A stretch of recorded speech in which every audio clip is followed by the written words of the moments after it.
قرية خربك أو خرابة شيخ جراح قرية كردية تتبع إداريا لمحافظة حلب منطقة الباب، حيث تبعد عن حلب شمالا 41 كيلومتر وعن منطقة الباب شمالا 16 كيلومتر.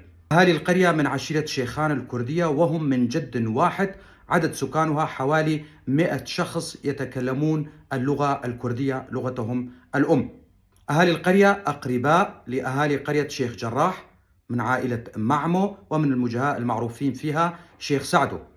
تحدها من جهة الغرب قرية البطال شرقي، ومن جهة الشرق قرية الجرجي، ومن جهة الشمال قرية البرج، ومن جهة الجنوب قرية سوسنباط، وجميع هذه القرى كردية. تشتهر القرية بزراعة القمح والشعير والعدس والكمون، وتوجد فيها مساحات واسعة من كروم الزيتون والتين والعنب وشجر الفستق الحلبي، كما يقومون بتربية المواشي مثل الغنم والماعز، ويربون أيضا الدجاج البلدي. معظم شباب القرية يعملون في مجال الخياطة ومصانع الأحذية.